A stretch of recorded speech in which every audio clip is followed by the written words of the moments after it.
views and opinions of any of the guests of After Hours AM are not necessarily the views and opinions of After Hours AM, its hosts, its staff, or any of its affiliates. Welcome to the After Hours program. Ladies and gentlemen, I have a grave announcement to make. Incredible as it may seem, both the observations of science and the evidence of our eyes lead to the inescapable assumption that those strange beings who landed in the Jersey farmlands tonight are the vanguard of an invading army from the planet Mars.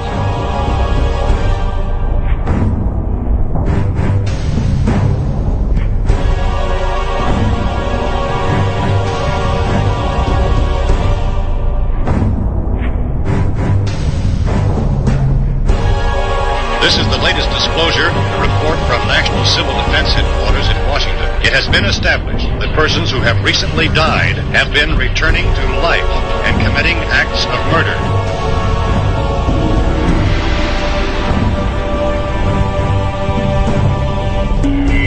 Wait a minute, something's happening. Humped shape is rising out of the pit. I can make out a small beam of light against a mirror.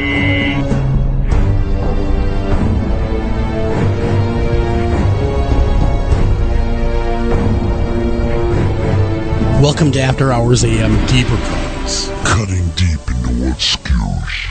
And good evening, everybody. Welcome to this edition of After Hours AM Deeper Cuts. I'm your host, Joel Sturgis. Right along with me, each and every week, Mr. Greg Bakun is sitting in, like all the time. Like all the time. Like all the time. There he is, man. Greg, how you doing? You know, Joel, I am okay, thank you very much. I'm actually better than okay today. Really? Good. There's nothing wrong with being better than okay. Right. Fantastic would even be great. That goes so far, but better than okay. Yeah, you got that. That is true. A little fantastic would be all right. Fantastic. That'd be all right. But we got some big news to drop on everybody. As you know, through the last few weeks, we've been talking about this, but Paracon, Minnesota is coming up. October 12th, 13th, and 14th, Mahnomen, Minnesota, Shooting Star Casino. Well, they've honored us, Greg. They have made us the official spokespeople and the voice of Paracon 2017. And earlier today, I sat down with one of the organizers of Paracon, that of course is Mr. Bob Stevens, and I'll play that interview for everyone so you can get the lowdown on everything that's happening at Paracon. It's quite a lineup. I think you guys have a lot of fun, and of course you get to meet us. So, how can you go wrong right there? So I'm going to play this. No further ado, here comes earlier today's interview with the organizer of Paracon, Mr. Bob Stevens. October is finally here, and with that, Minnesota Paracon 2017 is set to kick off October 12th, 13th, and 14th at the Shooting Star Casino located in beautiful Mahnomen, Minnesota. We have the pleasure of speaking with one of the organizers of the Paracon, and that's Bob Stevens. Bob, man, how are you doing this fine morning? And thank you for coming on the show. I'm doing good, and thanks for having me. Absolutely, anytime. How many years have you guys been doing this event? I mean, it is just huge. This will be our 7th annual Paracon. The event started in 2011 and has now grown to nearly 75 vendors and presenters showcasing some of the biggest paranormal stars across the country. That is really impressive, man. Very, very impressive. Bob, if you do me a favor, reiterate to everybody how they can get tickets to this great event. Sure. Tickets are on sale now. They cost $75 for a 2-day presentation pass, which includes access to all the presentations on Friday and Saturday, and VIP tickets, which include a VIP dinner on Thursday, as well as a 2-day pass for Friday and Saturday, are officially sold out. 2-day passes are still available and can be purchased at starcasino.com by calling 800-313-SHOW. It's 7469. And we expect to have tickets available probably up till the show day. Very cool, very cool. So act now, guys, though. Definitely get those tickets today. If you want to go and you want to make sure you get in for the 2-day passes, you're going to want to be calling today. Again, visit the website. We will have all that information posted at afterhoursam.com as well as jsturgisradio.com. So now, I see you guys have a huge lineup of celebrities showing up, and man, it is very impressive. Who are some of the celebrities event goers can expect to meet, Bob? We have Chad Coleman from The Walking Dead on Friday, October 13th. We have Zach Bagans, Aaron Goodwin, and Bill Tolley for Dallas, Dave Tango, KJ McCormick, Dustin Perry, Jason and Samantha Haas. And one of our favorites, we have Josh Gates from Destination Truth and Expedition Unknown. We also have After Hours AM. Oh, man, you're too kind. You are way too kind. Yeah, that's right, folks. We will be there, and we're more than honored and pleasured to be with Bob and everybody else that has made this event one of the premier in the Midwest. And we can't thank you guys enough. I just want to go out and say that right away. But, we talked about the celebrities. We talked about the tickets. Now we got to talk about the events that are going on. There's a lot crammed into this weekend. What kind of give the audience maybe a flavor of top to bottom what the big events will be? Well, Paracon kind of starts off on Thursday. Shooting Star Casino will host a VIP kickoff, and tickets for that are sold out, as I said. And if you've got a VIP pass, you'll have a chance to meet the paranormal stars up close on Thursday. Paracon starts Friday the 13th, runs through Saturday. Convention attendees will have the opportunity to meet and talk with conference presenters, purchase goods, and more at vendor booths set up throughout the casino. Man, very cool. Very cool. Great weekend. Bob, we're going to take a really, really quick break. We'll be right back, everyone. More Bob Stevens. Don't go anywhere. We'll be right back right after this. Do you like things that go by in the night? Do you get psyched for psychics? Do you believe we are not alone?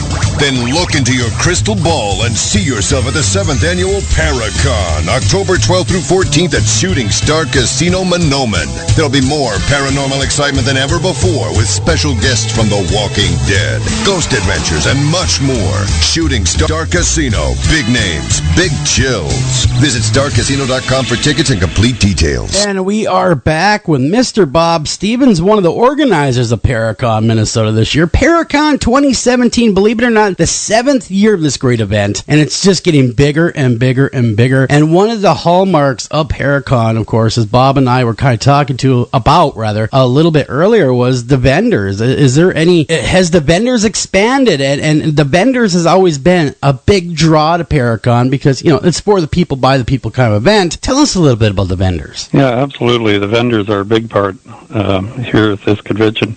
We'll feature vendors from all over the paranormal, including psychics, Bigfoot, and UFO experts, investigators, and more. To check out a full list of our vendors, you can go to starcasino.com. Very cool. And that's right. I do believe, now before you call the station, the vendor tables are sold out. Am I correct, Bob? Just so we don't get that last minute guy going, hey, I want a table.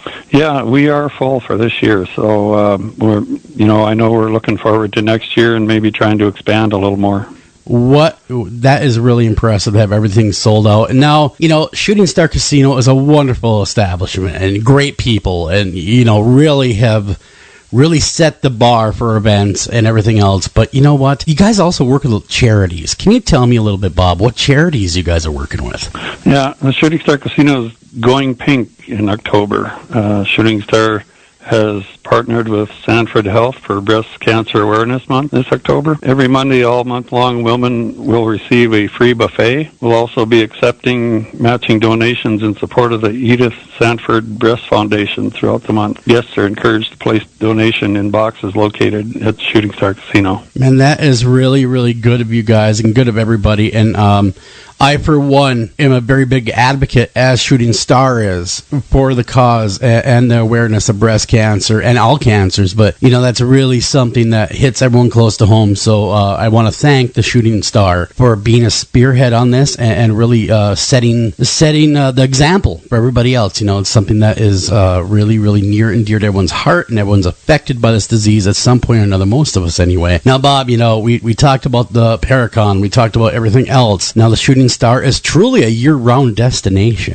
Throughout the year, what kind of events can people look forward to attending throughout the year? Yeah, some of the acts we have coming up, we have the legendary band Cheap Trick. It'll be on Friday, October 27th. That show is now sold out. Dustin Lynch is on Friday, November 17th, and on sale now. There are limited tickets available for that. That's going fast. And we have Joe and Jet on Friday, December 1st at 8 p.m. Tickets just went on sale, and they are going very fast. So our New Year's Eve countdown is on a full weekend in entertainment and chances to win your share of thousands in cash and prizes. on Friday, December 29th, and through New Year's Eve on December 31st. We're celebrating with showgirls, star impersonators, flair bartenders, and as we ring in 2018. We'll be giving away cash every half hour through midnight, and we'll start off the new year with a chance to win a new truck on New Year's Day. All that great events are going on, and the Shooting Star is truly it's a year-round location that everybody should at least hit once, twice, 10, 12 times a year, definitely. And again, I want to thank you, Bob, for sitting in with us and talking with us about Paracon. We look forward to being at Paracon. Again, that's Minnesota Paracon 2017 at the Shooting Star Casino in Mahnomen, Minnesota. Check out starcasino.com for more details. And, of course, that was my interview earlier today with Mr. Bob Stevens. Great guy, by the way. Yeah. Really nice guy.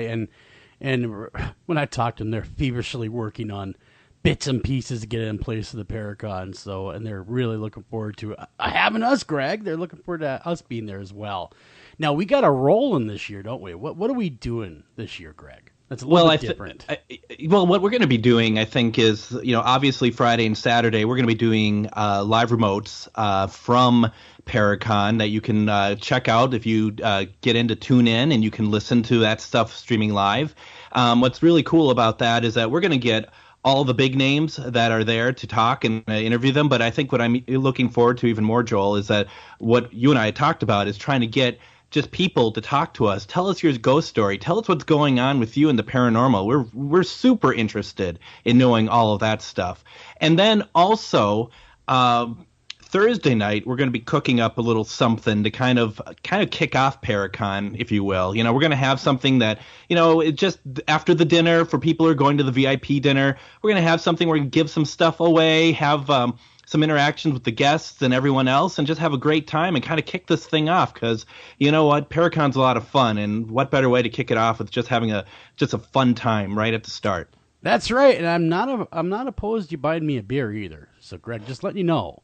Funny enough, I am. That's the funny thing about that. I'm super opposed to that. I was going to say, several would be all right even. I'd be okay with all that. I left my wallet in the room. That's how it always works. I understand that. Well, again, guys, Paracon, we're going to make it different, and there is also going to be itinerary of events posted at our booth. There will be certain times that we will be taking your ghost stories, where you can sit down in studio with us and tell us your story. We'd love to hear those. And if you are willing, we'd also like to put them on air. And so you could also be a part of After Hours AM. That being said, man, we got a lot of news to get to in a short amount of time to do it, because we got great guests tonight. Alta and Chad Dillard, they wrote ORBDUCTED in the French Quarter. It has been quite the book to kind of thumb through and read. What a story, man. That is high strangeness indeed. That will be, of course, the bottom of the hour, but until then, it's...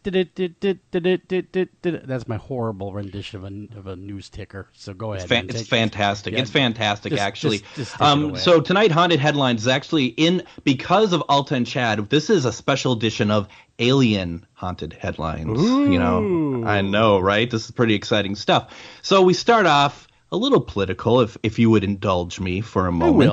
I will. Will Vladimir Putin reveal aliens are here? The real reason why Donald Trump won't do it. This is exclusive, Joel. This is exclusive information coming to us. Donald Trump and his predecessors have not admitted to the world that aliens exist and are here on Earth because it would breach the U.S. Constitution and risk the collapse of the global economy. It has shockingly been claimed. Wow. Aliens have been working alongside the U.S. and other world governments since at least 1947, when the infamous Roswell UFO crash happened in New Mexico, according to conspiracy theorists. Steve Bassett, chief executive of the Paradigm Research Group, PRG, is the only registered lobbyist in the U.S. on the issue of alien and UFO disclosure. He and many others are convinced the U.S. government have been secretly working with alien visitors since 1947 on developing two new technologies, but it has been kept hidden under a worldwide truth embargo. He believes this is because of fears on the impact on religion, the rule of law, and the fossil fuel economy. Mr. Bassett believes no U.S. officials will ever admit the truth embargo is in place because it will expose a constitutional breach that has been going on for years. He has taken his mission to Russia in the hope that Vladimir Putin will break the embargo and finally admit aliens are here. Mr. Bassett was given major airtime on REN TV, one of the most watched networks in Russia, with a viewer base of 120 million. Whoa. That's a few people. That's a few folks, Yeah. After being extensively interviewed in Moscow in May. The interview, which has been just screened on REN TV, was conducted by journalist Nadia Pergunya. That's not easy to say. Excerpts from the interview, dubbed in Russia, have now been aired on the program's Most Shocking Hypothesis, a paranormal and alternative documentary series hosted by Russian celebrity Igor Prokopchenko. Igor. My name is Igor. I did my Young Frankenstein moment there, didn't I? My name is Igor. There's just a lot of words on this page. It is a lot of words. Keep up. I am just backing up really quickly because there is a lot. The gist of it is, number one, Steve Bassett, I do believe, is the owner of the number one tinfoil hat company in the world.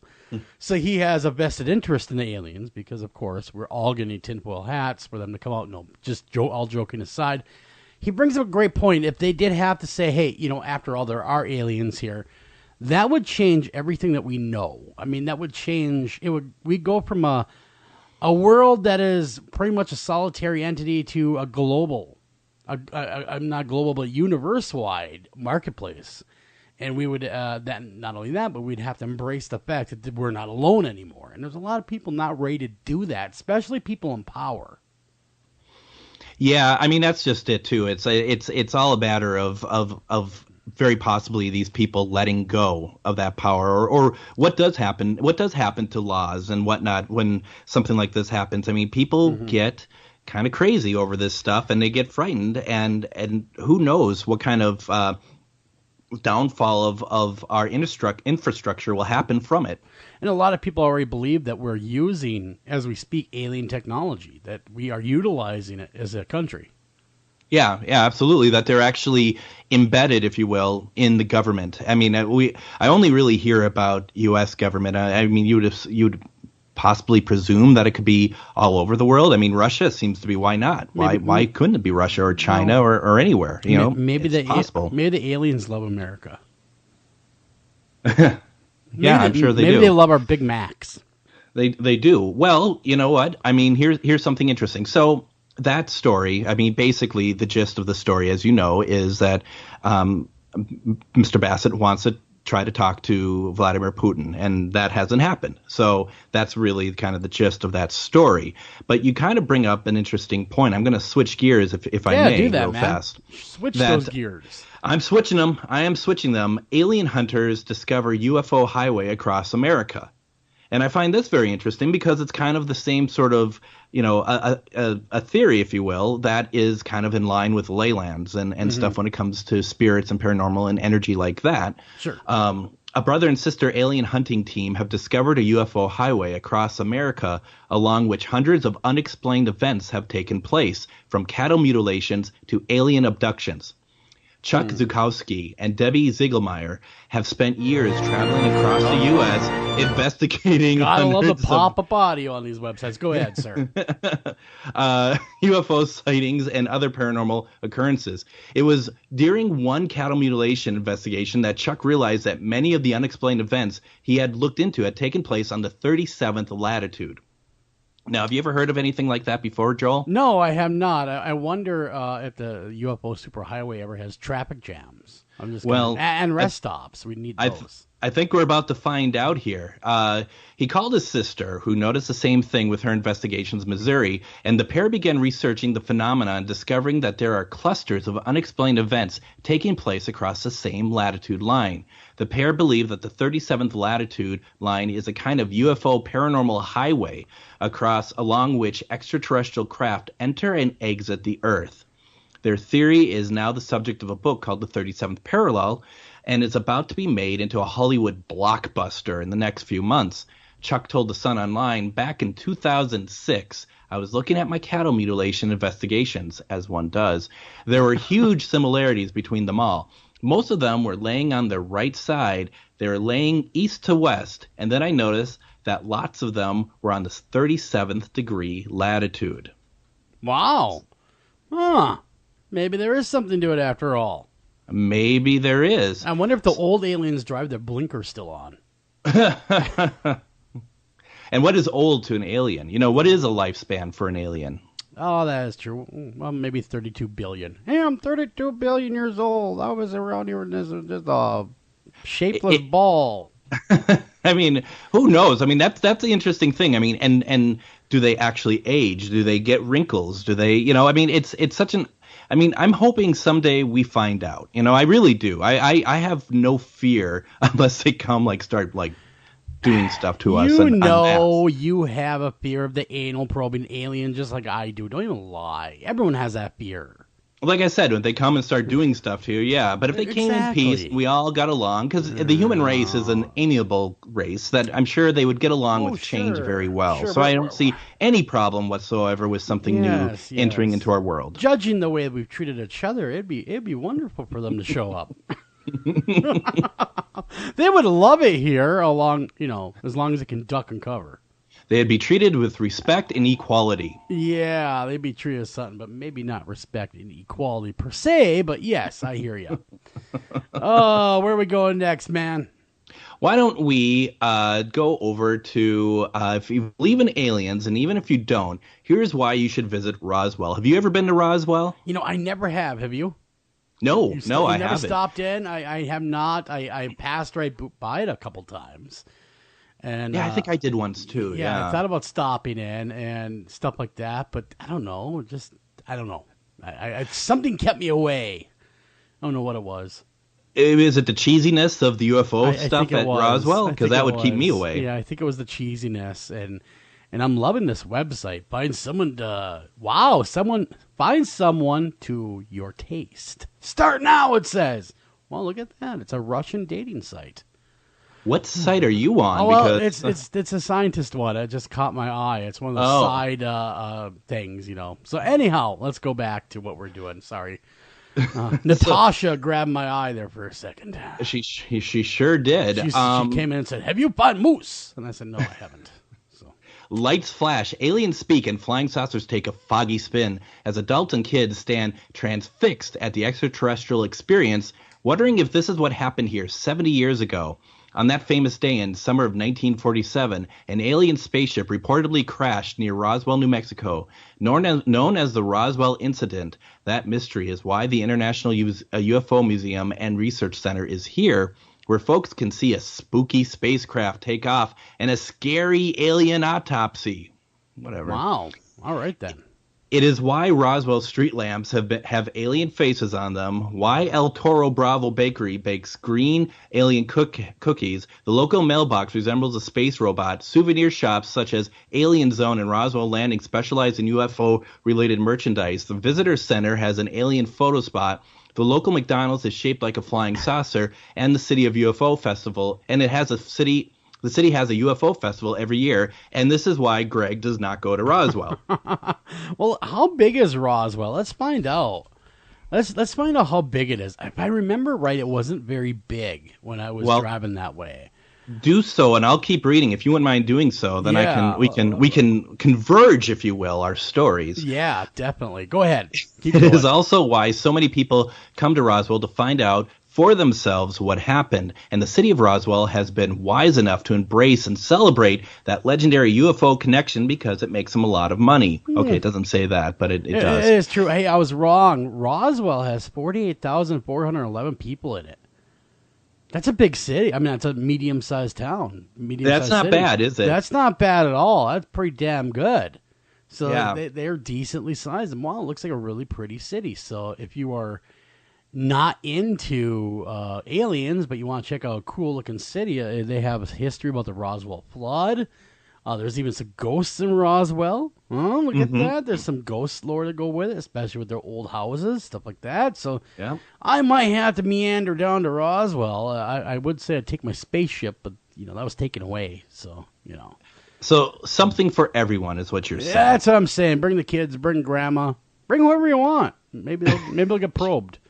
Well, and the thing is, I would go to a place like Roswell to specifically not go and check out the UFO stuff. You know what I mean? I believe in it. I do. I actually believe in the crash. I do. And I believe something strange happened. Just too much evidence pointing to that direction. And again, I really do believe in it. But I think people made a mockery of it over the years. Yep. Like the bad alien autopsy film of the 90s where it was clearly just a fake doll being cut open. Stuff like that. So, I mean, it kind of cheapened it to a point to where it's like, really, I want to hear the real story. I don't want to hear the one that the propaganda machine wants to put out there. You mean that alien autopsy thing that was hosted by Jonathan Frakes? Yeah, exactly. It was on Fox, and what I'd like to do is one day actually maybe talk to somebody that was there at Roswell, because there still are a few around that did witness it, happen. That's what I'd like to do. I mean, the city itself is a lot like the other cities that have had incidents happen, and really they capitalize upon it, and God bless them for doing that.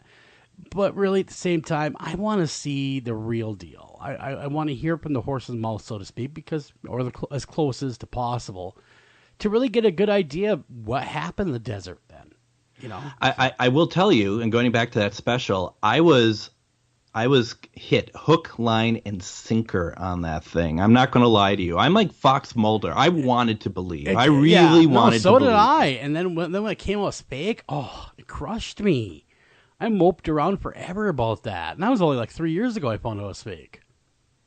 I mean, I assumed it was after a number of years and more had been done about it. But I was taken by it because they authenticated the type of film that was used, because film has these little symbols on them and by year and stuff. I'm like, oh my God, this is real. It's happening. This is real. And then I ran to go tell my parents, and they said, no, it's fake. Don't worry, it's real. They got them. They're there.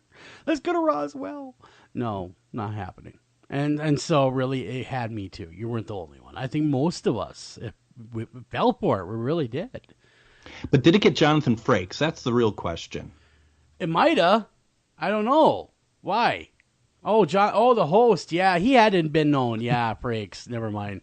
He had to have known that it was fake or real or whatever. Never mind. I don't even know where I'm going to go with that one. I'm so mad, okay? I have all this built up traumatic anger. Don't be angry. That came bubbling up out of nowhere because it brought this up. It's there now again. I'm just as angry as I was then. Gosh darn it! Why couldn't it have been real? But don't be angry. I'm not angry. I'm not. Don't. Angry. It's okay. It'll be okay. I know. I'll go to my happy place. And while you read the next news article, I'll go to my happy place. Real fast, because we don't have a ton of time left. But scientists will send messages to search for aliens next year. But experts warn contact with them could end life on Earth. So a little bit of light reading before we go into break. Why would it end life on Earth? Well, why? I mean, we're close enough anyway, so why not accelerate the process? May as well. In the hopes of communicating with aliens out there, scientists will send messages to potentially habitable planets next year. Rather than waiting for extraterrestrials to contact Earth, experts believe, or have decided rather, to preemptively send signals into space. But not everyone is convinced by the plan, with experts including Professor Stephen Hawking warning that if aliens discovered Earth, it could be the end of life on Earth. And that's the interesting thing about it. That, you have everyone else, a lot of people believe that aliens have been here helping the government, and you have other folks like Dr. Stephen Hawking or Professor Stephen Hawking being like, no, they don't even know we exist. Yeah, they have no idea we're even around. We're just like an anthill to them. What is that over there? Who cares? Let's go on. I want the aliens to be more like Elf, is what I want. Hey. Exactly, that's what I want. Or Mork.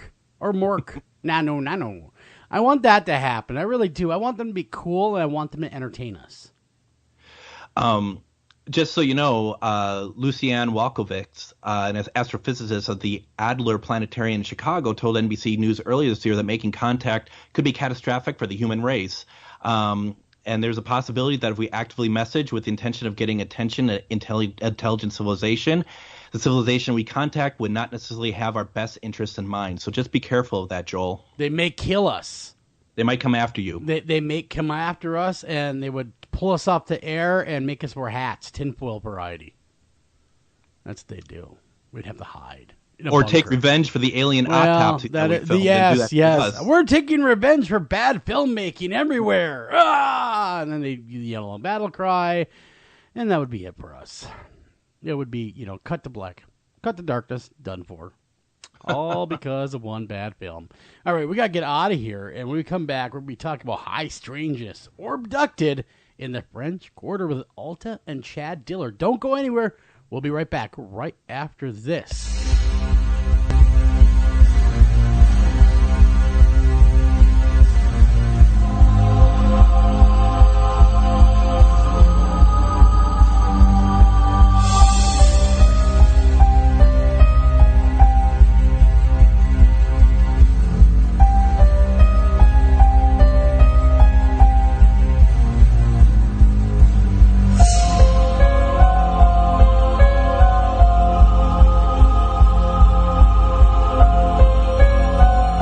You're listening to After Hours AM Deeper Cuts. Cutting deep into what skews. Hi, Tom Bodette.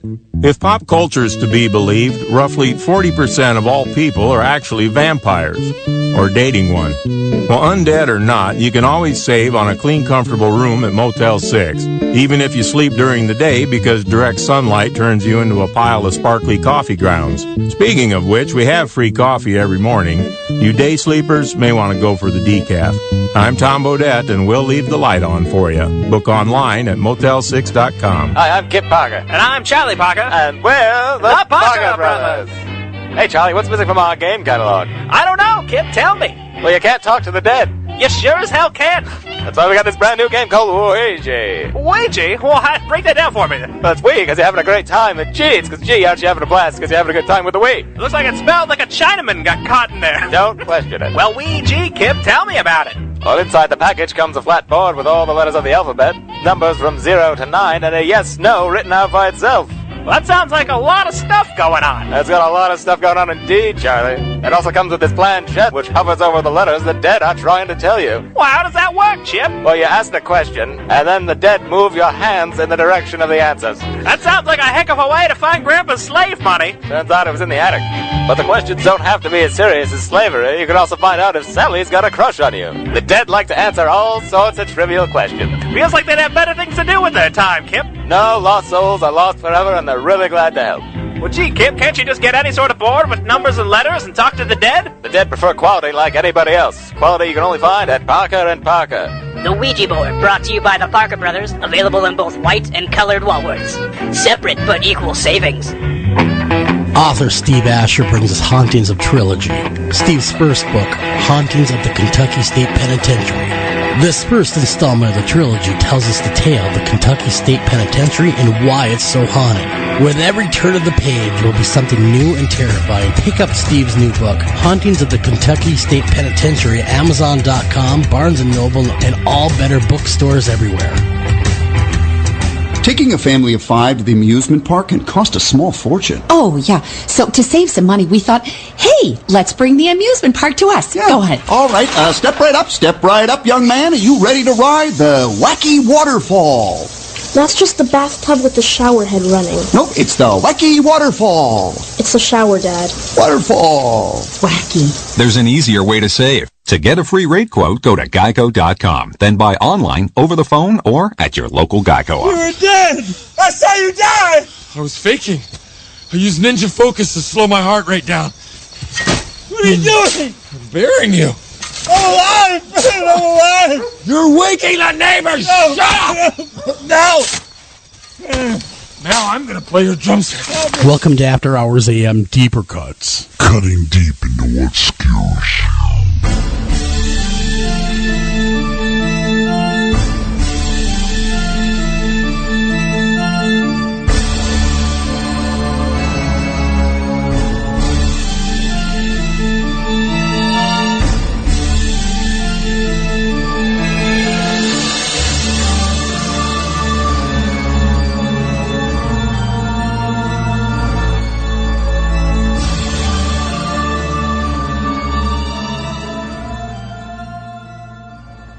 welcome back to After Hours AM, everybody. I'm your host, Joel Sturgis. Right along with me, as always, is Mr. Greg Bakun, and we are, talking about all things high strangeness tonight. We have Alta and Chad Dillard coming on the show here in just a little bit, but I gotta tell everybody that this next interview is proudly brought to you by Fate Magazine.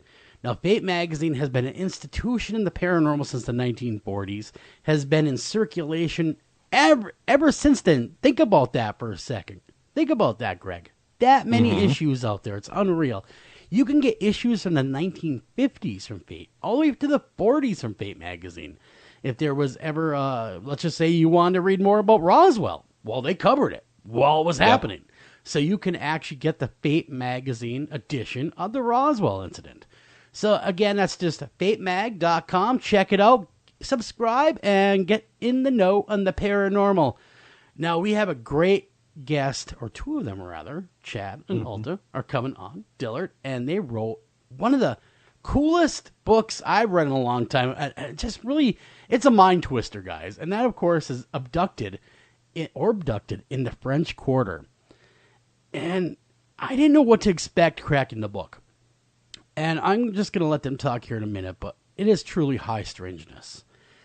This story is, we could sum them up, Greg. We really could try. But they're going to do a whole lot better than we can because, my gosh, they lived it after. Who the heck lives above a voodoo temple? Who does that? Who does that, Greg? But they do. They do. Well, no further ادو. Chad, Alta, Dillard. Hi, thank you guys for having us on. We really appreciate it. Yeah, we're really happy to have you both on, by the way. We are so grateful to be here. Thanks again for having us. Yeah, well, the book, I mean, really, it's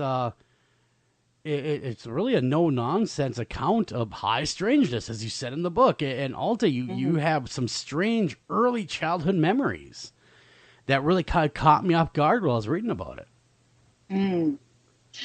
Right, or lack of thereof. Exactly. That's another way we could look at it. Definitely look at it. But not everybody's earliest memories take place in a military hospital. Exactly. So, I'm sorry. That was like at 9 years old, right? That was your first memory? That's right. So you don't have any memories prior to being 9 years old? I don't. I mean, I struggle, and I have, pretty much most of my adult life, I would say, later in life. I also understand, and I didn't get into a lot of details in interviews that we've done and what have you, because it takes up time, from what people seem to be most interested in hearing about, Chad and I. But apparently I was also a very sickly child. I was a preemie baby. My mom says I'm born in the 7th month, and a lot of sickness, a lot of health issues. So who knows what all involved and what that has to do with, my memory, lack of, what have you. But 9 years old is my first, and it's a very acute memory. It's very, even shocking kind of to my system as I repeat it these years later, because it is that, it's that hard, it's that quick, it's that fast. And then it seems like there's a blankness again for a period of time. Well, when was... Also, there's no military in my family that I'm aware of as well. So, So when was this? What approximate year was this first memory that you have? So this would have been about 1966 in Aurora, Colorado. A big military hospital called Fitzsimmons Military Hospital. And my mom indicated that, some years later when either I brought it up or whatever, she was repeating it to somebody. I don't actually remember that specific conversation, but she indicated we lived across the street or, in the neighborhood, I guess, of this big complex or this big hospital. Any chance, just a follow-up question, any chance the CIA was involved? Because I know in the book you talk about it was more of a psychic kind of a testing that they were doing on you. Am I correct? The actual term was ESP. This was the term that was used. And as far as CIA, again, I am the first to admit and have consistently said and consistently will say, I have no idea. I have no idea. I did, if I might, I'll just mention this very quickly, because I have worked very hard to pursue all of this just on my own without any help. And also, please remember, no book of rules. I have no family to refer back to or to discuss anything with. I basically never did. I was raised by a mother. Predominantly, my mother has passed on. But what I will mention is that a gentleman by the name of Grant Cameron, that is quite well known, I guess, in this, this world of UFO, paranormal, what have you, somebody guided me to him. I had been hearing about him for many years. I made sent off a quick email to him. He's one of the very few in the genre of people who are known in this world of UFOs and conspiracy and paranormal. He's one of the very few that ever responded to me, and it was a very brief response, and I'm extremely grateful because he didn't have to do anything. But I asked him, because his first involvement, my understanding, and the public about being involved in the world of UFOs, abduction, aliens, so on and so forth, everyone else's language, was he was writing books, if I remember correctly, about the presidents and UFOs. And so he's supposed to be the one that's in the know. So I sent him off a quick message, and I indicate to him that I am striving to get my records, to get records of this experience. And he very politely but very specifically indicated to me, good luck, and that won't happen. And basically, that's all that he said to me. And so, again, do with it as you will. I still don't stop. I mean, I'm still trying to be open as much as I possibly can. Just to speculate for a minute, who do you think has these records and why they will not release them? Well, all that I do know, and that's all I can speak of, is the hospital. I just checked into it recently, a couple years ago, this last year, and I saw, I'm not very computer savvy at all, so I'm really at a loss in doing research on my own, but I still give it everything I got. I saw that when I looked into it last, that hospital was no longer in the location it had been in Aurora. They had moved the facility. It still exists, but they've moved it. Something's telling me, if I remember correctly, interestingly enough, it may have been moved towards Colorado Springs area. Of course, I can't remember exactly, but that tells me it's still in existence. And that tells me that, again, I have a hard time believing that I'm being tested for something called ESP back in 1966 and that there are no records. I mean, there very well may not be. And this was military also. Yeah. This was a military hospital. So It may be classified information that not even your purview, you cannot get your hands on because of that fact. Exactly. Do you think... Oh, go ahead. Challenge. No, I was just saying that is the challenge. Right. And, I do you think, and maybe this is where you're going to, that no memories up until you're 9, your first memory being inside a military hospital. Do you ever consider that it is like your first visitation with aliens did not take place in New Orleans, did not take place on that street with Chad and Christine, but it might have been before the age of 9? Well, right. And thanks so much for the questions. We're both of us, extremely appreciative for questions. As far as I'm concerned, we've never been asked enough. But to try to, again, very quickly answer these questions, to hear my mother tell it very briefly in my life, in my earlier life, she would tell a few people because she seemed to not trust either. She had a lot of mystery in her past. And she would tell folks that, I'll just paraphrase it, that a small metallic craft came out of the sky and stopped her on a road. While she's driving, she indicates across the desert. She says she's the driver. I'm the only passenger in the car. I was 6 months old, so this would have made it the very end of 57, the beginning of 58. Now, I'm told that I'm from a reservation area of Arizona. But now I have no idea what desert she's speaking about because, again, I'd like to paraphrase. That's a subject that I absolutely had no interest in. Plus, I was horribly embarrassed when she would say this to the point of where I would just disappear out of the room. Well, Alta, it was not as... Is there any chance you were actually abducted at that point and taken for a period of time, and that is why you have no memory up until then? Is there any kind of possibility you were held captive? Like more missing time that exactly. even that your mom felt. Again, all of this is open as far as I'm concerned without trying to over dramatize it. Just sharing with you as I have been consistent for several years now, that Chad and I have been public. I'm just open to all of that. Yeah. All of that is an absolute possibility. All of it. I've never used the words privately or personally or in any of my interviews. I've never used the word aliens or ETs or anything. I've just always used the words of missing time, and I have used the term beings. But I just don't have any idea. I will also mention, though, very quickly again, since it's kind of around me at the moment, later in my life, I had a reunion with a couple of girlfriends that I had not seen in close to 40 years. Now, I sound old, and by virtue of my age, I seem old, but I'm a very young, for my age, kind of person. I never had children either, so maybe that has something to do with it. I don't know. But I got reunited with these girlfriends and separately, and found out, like within the same year, and discovered that they were both experiencers as well.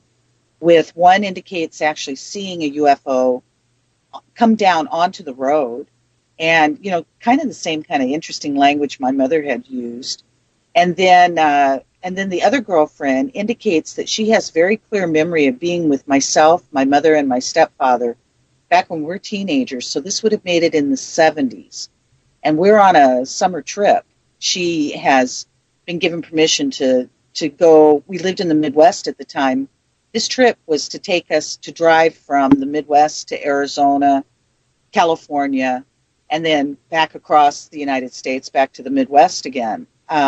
She indicates that one evening or one day while we're on this trip, I would have been about 14, she would have been about 13, that there's missing time clearly involved in that. Again, that would take up too much time to give you the details, but she had very firm memory about that. And then she, in her own case, had a very up-close and personal account of an encounter with a craft. Her word was a huge UFO that was hovering or had come over her house and her and her new husband's home that they were building. And so again, it seems to kind of be connected in the weirdest ways. Well, were they resistant to talk to you about it when it came up, or was it like one of those aside, oh yeah, by the way, this happened? Exactly. How interesting you said it that way, because the latter, it was more that way. They were not resistant at all. In fact, the first friend that actually indicated the craft was down on the road, and this is in the middle of a neighborhood in the Midwest. She was probably about 20 or 21 at the time. She and another girlfriend were driving when this happened, and then she indicates there's missing time. But I had her draw that for us, just to have her recount it and have her draw what she remembered, which she had no problem doing. But what's also interesting is her and I and Chad, me in particular, had our reunion.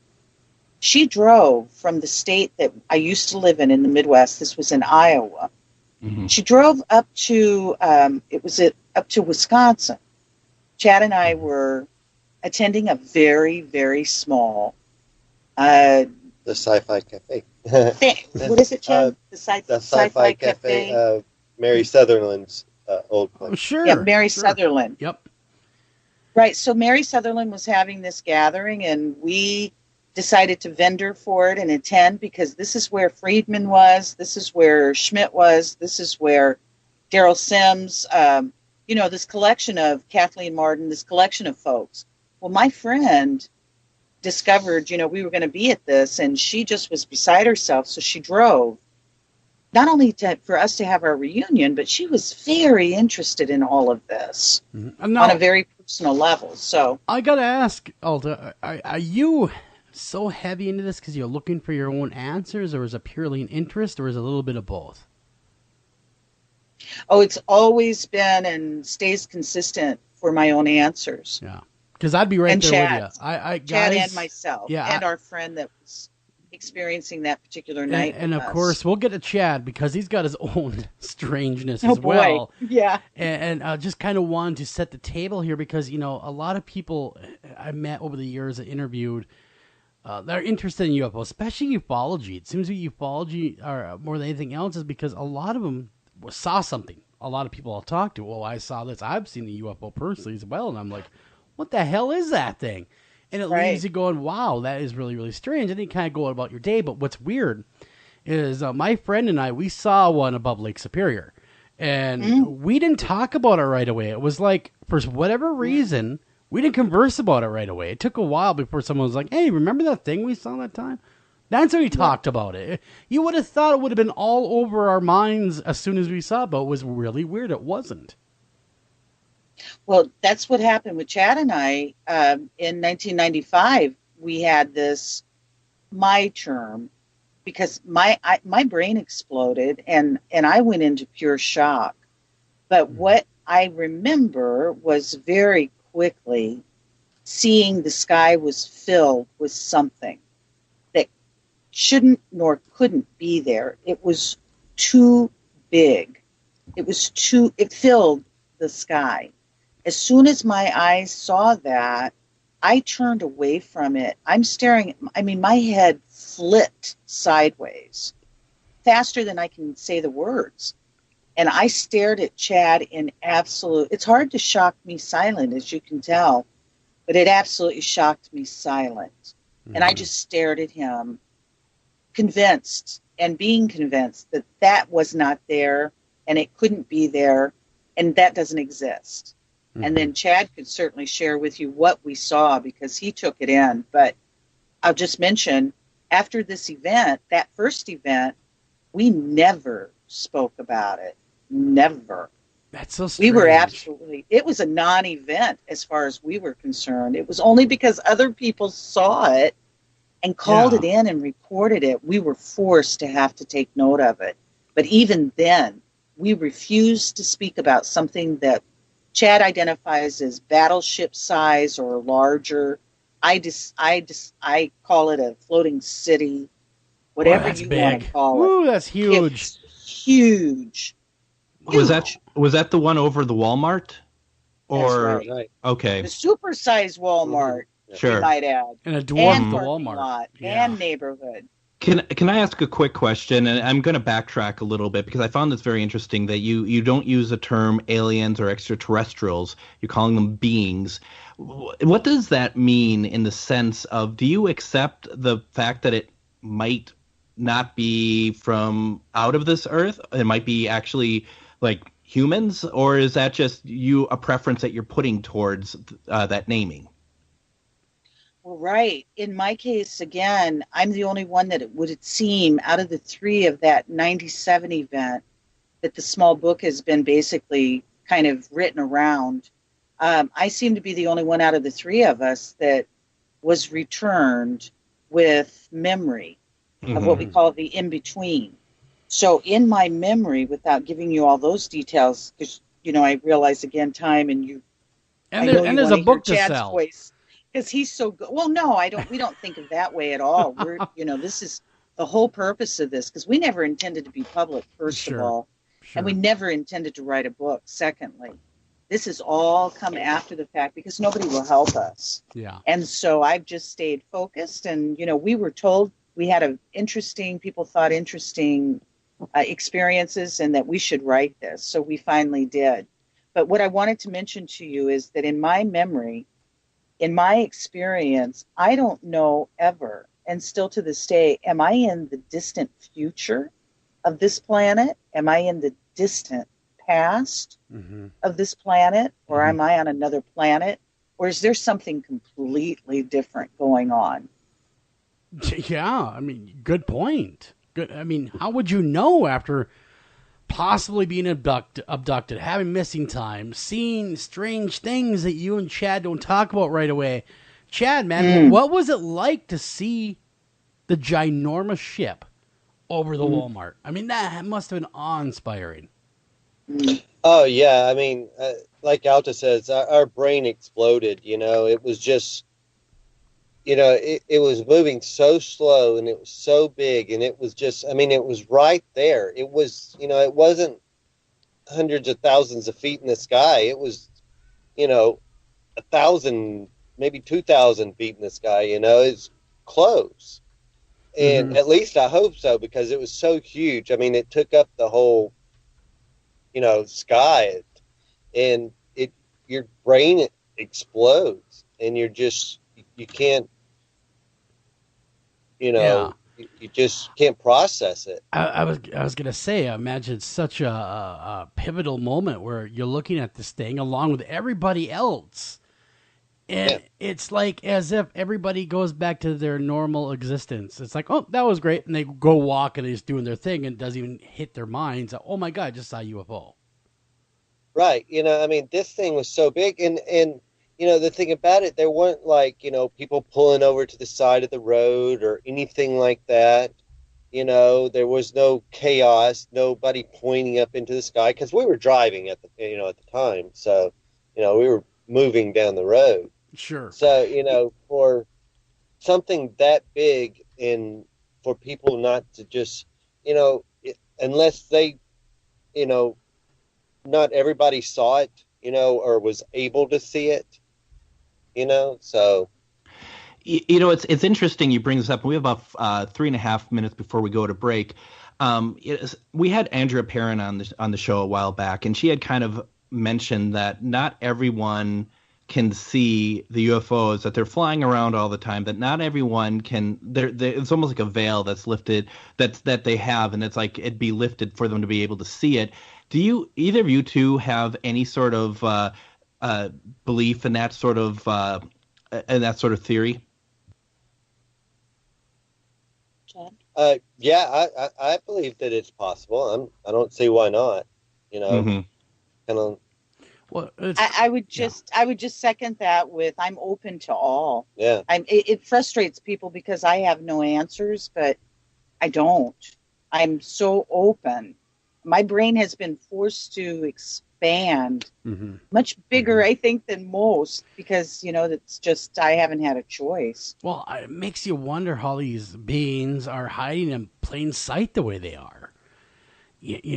Obviously there's some type of mental manipulation going on in their perception that allows them to do what they do, because all I can say is the incident I had where clearly we should have talked about it right away. It should have been the thing right on our minds. And it makes you wonder if there isn't some type of manipulation of our own minds that, don't look at the man behind the, behind the curtain kind of thing going on. So that's really strange. We would find ourselves, since that particular event, we have been speaking, we find ourselves often saying it was, Chad, I think you say it the best, how we reacted if we don't look at it. Yeah. It was like, okay, if we don't look at it, they won't know that we saw them, or, we don't look at them, they won't look at us. Yeah, they won't look at us, they won't. Crazy. Kind of. Just crazy thinking. Well, I would imagine fear of the unknown kicks in, though. I mean, whether you're acknowledging it or not, something so strange and so unusual, it comes into your lexicon of thinking. How do you handle something like that? Most of us would handle it by not talking about it. Right. We tried. Yeah. Tried talking to other people about it, or try talking? No, I'm sorry. No, we tried to handle it by not talking about it. I see. That was our method. Yeah. It was totally our method, and it didn't work, but we tried. So what we're doing here, and I feel like that to everyone listening, we're talking about a lot of stuff, and we're kind of leaving. I feel like we're leaving everyone kind of out of the main story of what has been kind of going on. So we're in a couple seconds here. We're going to take a break, and Alta and Chad, when we come back, why don't we walk through what kind of the purpose of your book ORBDUCTED is, and exactly what's been going on, because not only is that very interesting on its own, which is huge, but there's so many other pieces that led up to it and then have happened past it that, I mean, we don't want to give the entire book away, but we do want to talk about it because I think those are great starting points to conversation. How does that sound? Awesome. And I have no problem giving the book great. away. We had a whole lot more to our book that was kind of, so if there's interest, we intend to fill in the blanks. Sounds good. So we're going to be back in a couple of minutes. You are listening to After Hours AM Deeper Cuts.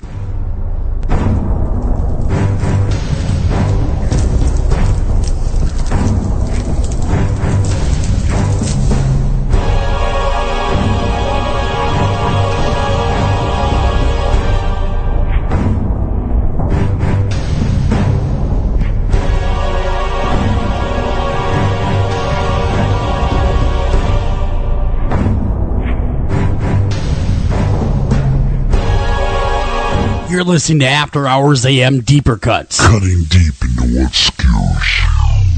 It's your ideas, work, and creativity that make it your yard.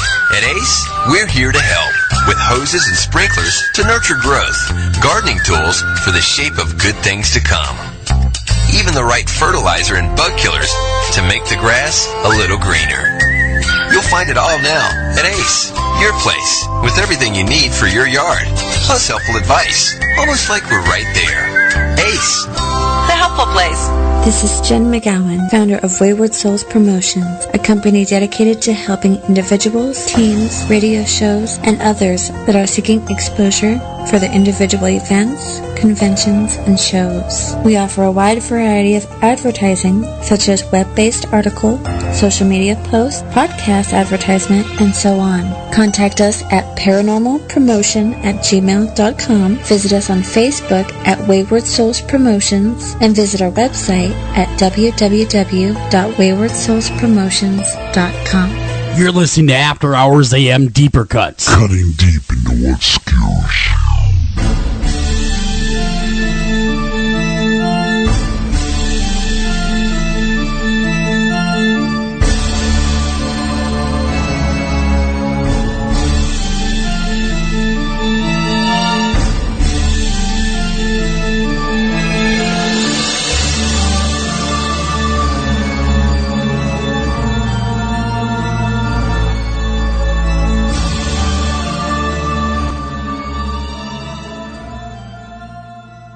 And this is hour 2 of After Hours AM. This edition is Deeper Cuts. Welcome to the show.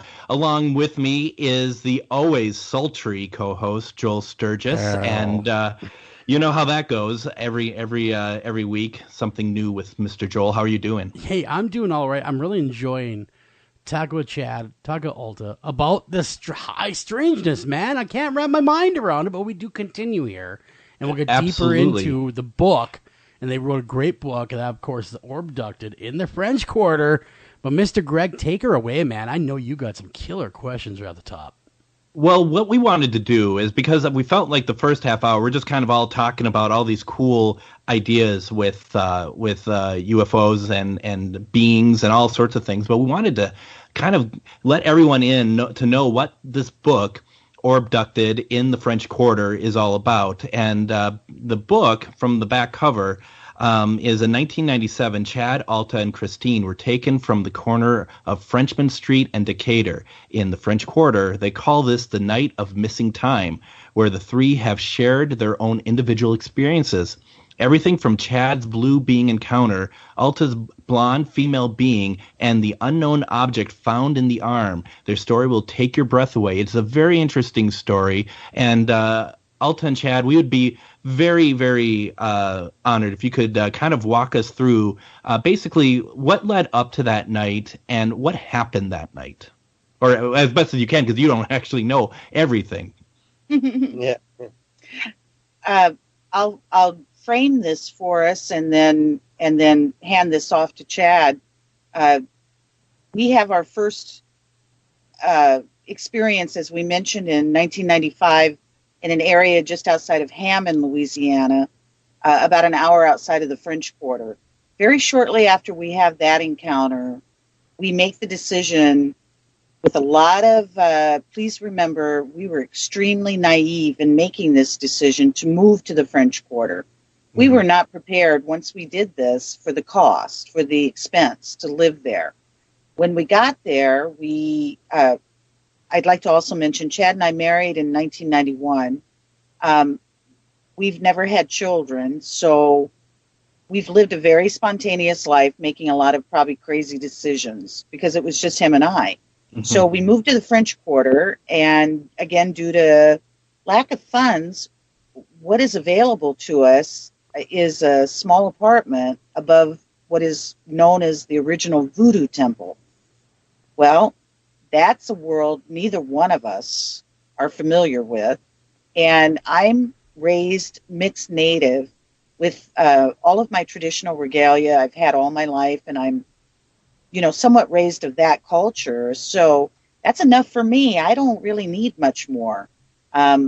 Chad's raised in his background of, good, wholesome family, Southern Baptist out of Arkansas, not a world of voodoo.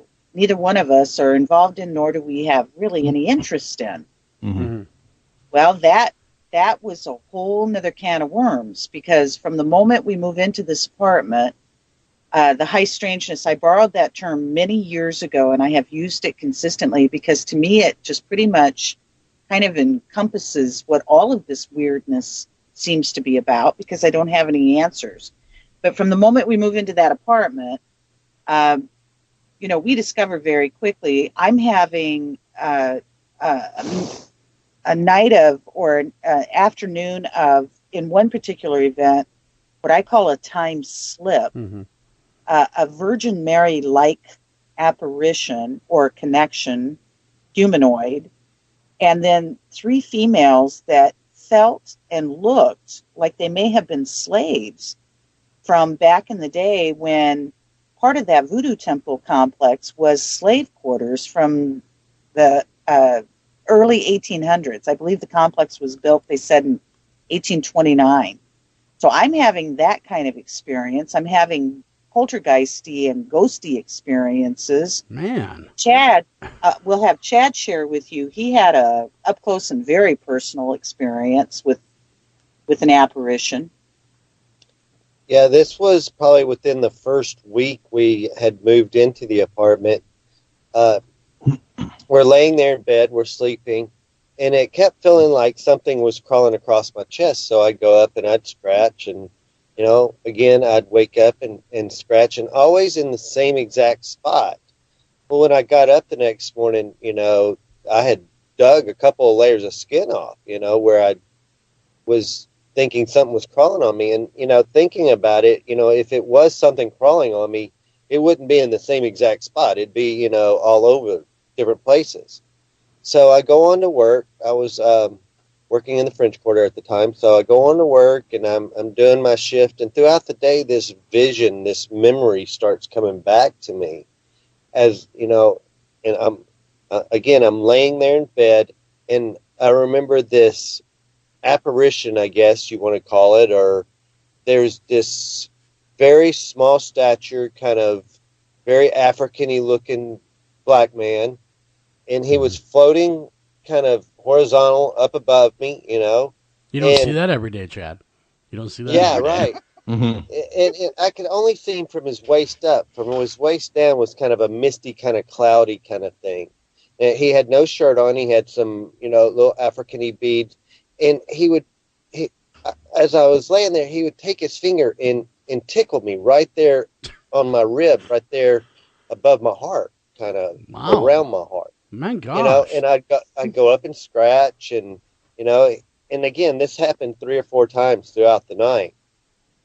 So, well, let me get this straight, Chad. I don't mean to stop you at all, but it would have happened 3 or 4 separate occasions throughout the night, or was it just tickle, tickle, tickle, tickle, tickle, tickle, and then leave?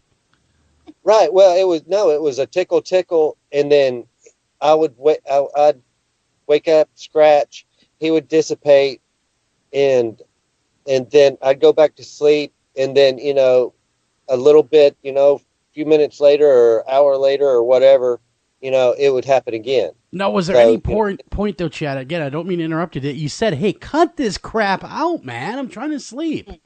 Right. One of the things I'm wondering about, is he trying to tell you something about that area, either from himself or for you? Well, I get home that afternoon, and Alta being native, has always had her smudge stick. So I get home, and she's not at home at the time. So I grab the smudge stick and the shell and her fan, and I've got the smoker going. I'm like, hey, whoever, whatever you are, you don't have to leave. Just leave me alone. I say, we're going to paint the apartment. We're going to clean it up. We'll have a nice place to live. Just leave us alone. Don't mess with us. Mm-hmm. So a month or so later, another couple had moved into the apartment kind of down below us.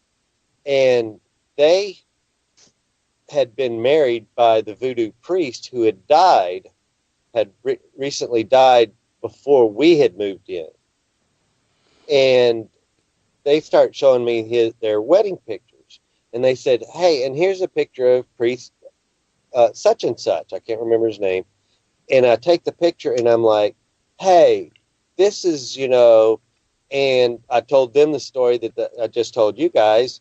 And they're like, it really sounds like him because he was a trickster. He would test you. If to see if you were worthy or okay or cool enough to be in his presence or to hang out with him or be in his, space. And we discovered that particular apartment was his space. That apparently was his private apartment. Right. That we knew nothing about, of course, because when we come on board and onto this property, there's a voodoo priestess who has her own complex. Now, this is all around a very large courtyard in the back. And so she's got her own complex with the chicken coop at the end of it, I might add. And I took note of that. I'm like, okay, this is crazy. That is a little strange in the city, chickens. Right. Yeah. And so it just added to the effect of, oh my good Jesus, this really is a voodoo temple. And again, I told you, very naive coming into this.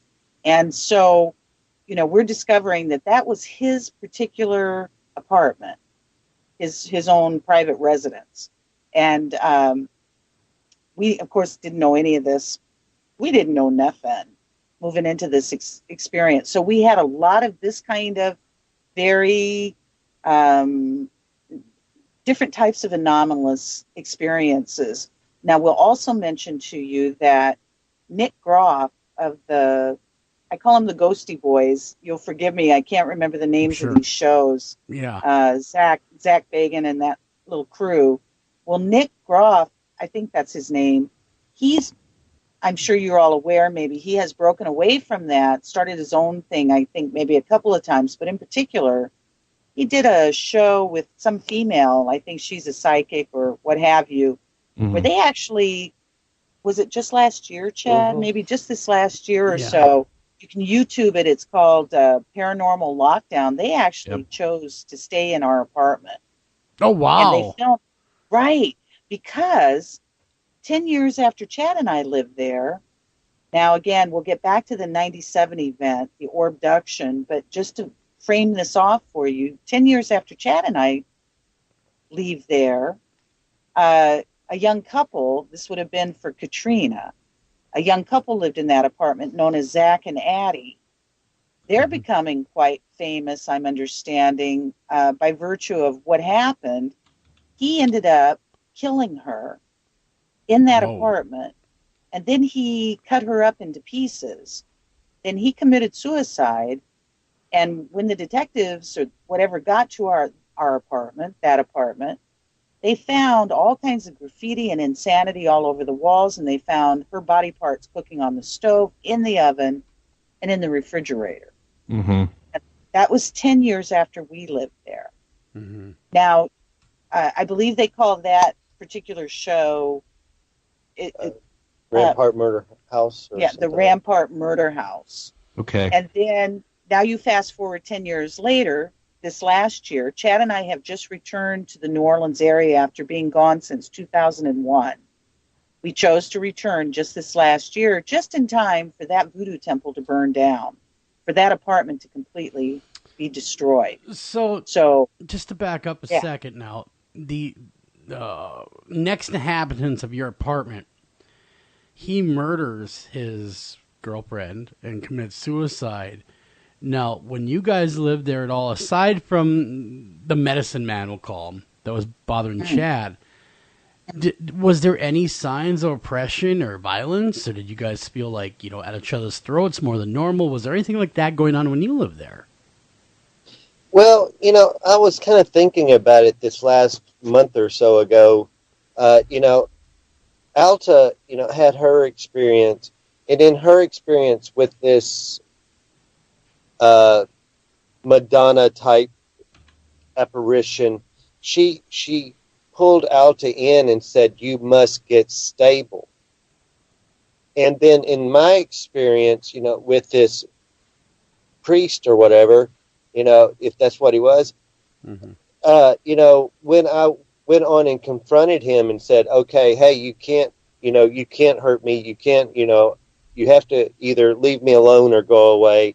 If we weren't strong enough or weren't strong enough spiritually or whatever, there's no telling what could have happened, because it at times was very oppressed in a dark place, a dark apartment. You had to, it seemed like you had to be strong spiritually and mentally. Absolutely. So I do believe, with, a weaker person, could have been susceptible. Well, I was going to say, do you know their really quick, just addendum thing, then Greg, I'll give you the mic, but was there anything in their background that would stand out to make you think they weren't strong? I'm talking about the victim and the perpetrator of this murder and suicide. Exactly. They were both bartenders. They were extremely, from what I understand, good drinkers, good drug users, attractive couple. Now there's a book that's been written about that murder called either Shake the Devil Off or Shake Off the Devil by a New York dude. He came out of New York City, moved to the French Quarter, I guess, for a period of time to study this and write this book. A best-selling author kind of business book. To hear, and I haven't read the book or whatever, but my understanding is it would seem, now there's a lot of things also on television, a lot of documentaries about Zach and Addie. It would seem that Zach had been at Desert Storm. He's coming, it sounds like, to the French Quarter, kind of coming out of that experience with all that PTSD is what they're chalking all this up to. I've been frustrated with that on a personal level because I know what insanity I felt, Chad and I went through living there. And so it was interesting because you certainly can't deny if this guy is bugged out from being in the war. Absolutely. But they were both very involved in alcohol and drugs. And apparently also via the documentaries, this guy was having a hard time deciding which sex he wanted to be or be involved with.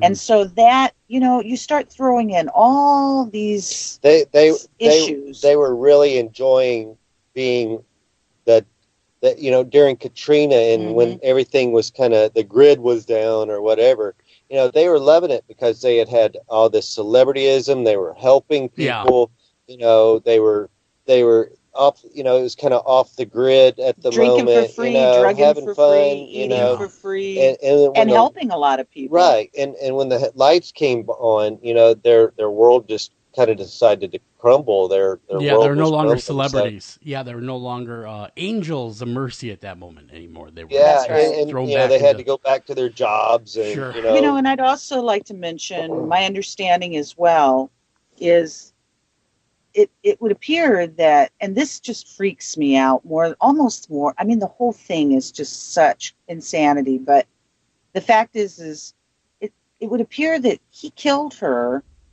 and she laid up in that apartment for a week. A week. I mean, that, if you've been to New Orleans, that's just real hard to comprehend in a 300-year-old building with the heat and the humidity, and it just smells in the summertime. Let's just, what have you. It pretty much does all year round. So it's just mind-blowing to me that she laid up in there for a week before he committed suicide and got the attention to the apartment. Yeah, I mean, is it like, was he still living there while she was there after he did that? The understanding is yes. Yeah. Our understanding is yes. He put her in the tub or something like that for a week, and then he partied. Apparently, he just partied right after the dismemberment. Yeah, and then he goes to a hotel down in the quarter and a rooftop bar. He parties up at the top of this bar all by himself, listening to the band or what have you, eating and drinking, and then just casually walks over to the edge of the roof and jumps. So he did this for everybody. He jumped off the roof while everybody was watching. That's right. Oh, wow. Yeah, this was right off of Bourbon Street, too. Yeah, off of Bourbon Street. Go ahead. Yeah, it is crazy. It really is. And something, too, I'm going to kind of switch subjects just a little bit here, because you talked about the oppression. You talked about the oppression in that apartment, and you felt it, believe that they felt it. I can't imagine French Quarter in itself. I mean, everyone talks about how much fun and how crazy it is, but really that has to be, walking through that place and doing the 23 blocks as you did the night of the abduction. How, especially you two, are you feeling, when you're doing the walkthrough, are you getting areas of oppression that you're just walking through and you're like, there's something not right here, even though there's an upper layer of party and fun, that really underneath it all is this sort of like overall, like sometimes menacing. And I'm actually speaking from personal experience here a little bit, and there's a menacing kind of, just waiting around the corner sort of thing. What are your thoughts on that? I'll just mention very quickly and then hand it back off to Chad. It's interesting question and great timing, because this has been affecting me only in the last week or so. Mm-hmm. When Chad and I lived here originally, we're talking back in 1995, we left in 2001. While we still lived here back in 2000 or 2001, there was a slaughter that took place in a very touristy, right in the heart of the tourism in the quarter, pizza, a really fabulous pizzeria. I mean, it was, somebody came in and just opened up fire and just killed all kinds of folks, right, in this pizzeria. Mm-hmm. Well, it made national news. Yeah. I had completely blanked that out. And Chad and I drive by it every day. I work in the quarter. We now live outside of the quarter, 15 miles, but I work in the quarter. So, Chad is my super Uber driver, is what we're calling him now, just to navigate this. But anyhow, we drive past that every day, or when I'm working, we drive past that pizzeria because it has beautiful little tables set up outside, like a little Parisian cafe kind of look. And it's all been done up so nicely. Chad's been in there a couple of times since and says, it's all cleaned up really sweet, and he doesn't recognize it at all. They've changed its appearance, and still the same name, still owners apparently, but we drive by it now with all that tourism that sits there, and it just absolutely creeps me out. Just creeps me out, because I'm like looking in the windows, what am I looking for? And it's not that I'm looking for faces as such, but I am absolutely feeling that. And that's not the only location. I feel that about most of the area. Yeah. And Chad? What is a mystical area? New Orleans is definitely a mystical area. And as a tourist, I've been there several times, like Greg, and you feel it. You really do, especially when you're not around it every day. It almost punches you in the gut. There was a place when I stayed there at one hotel.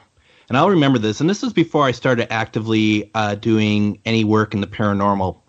And I was on the second floor of this very old hotel in the French Quarter. And across the street, which, as you both well know, are very narrow, there is a balcony with a like the whole upper floor, which was a parallel to my floor, was completely empty, and it would have like 1 or 2 lights just on a string on all night. And it was so unnerving. And, like there's, many of us feel energy, right? Many of us feel stuff. And that whole night, all I could do is like, I made sure that the doors, because I had doors on my room, I'd shut those, but I kept looking out. I kept wanting to see if I could see who was looking at me the entire time. Right. Yeah. Right.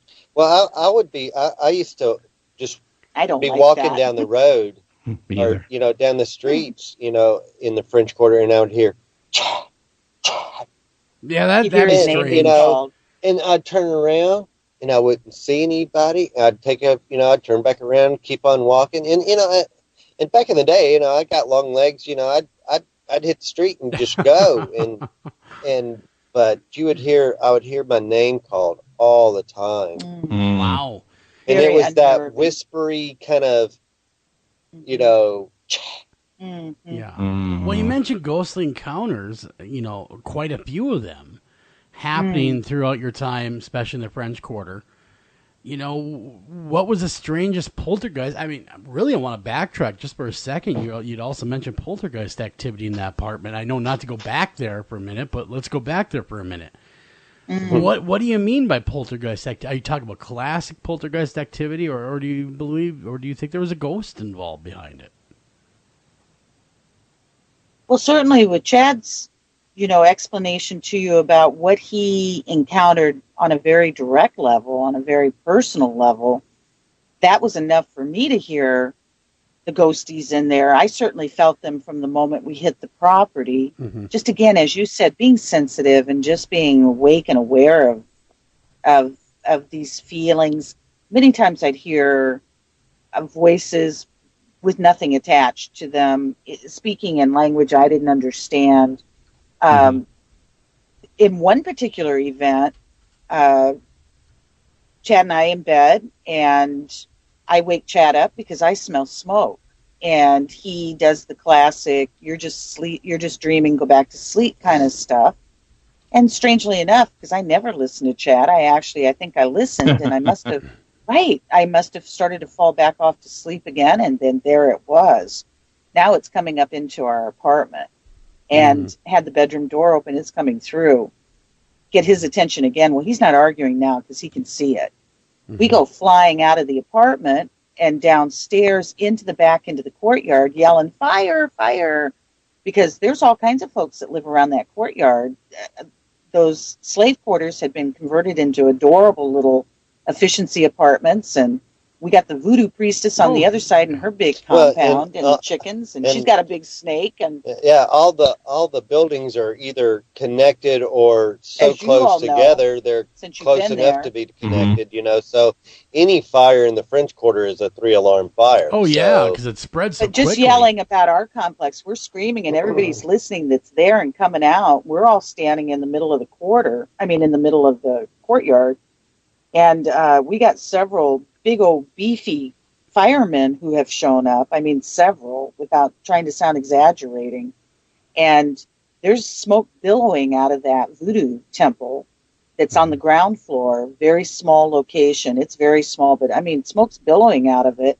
Now, I'll hand this back to Chad here in a moment, but I just want you also to know that while we're standing in that courtyard, I swear on my mother, it was like we were standing on a movie set. Now, the voodoo priestess had done lots of arrangements with the movie companies out of Hollywood.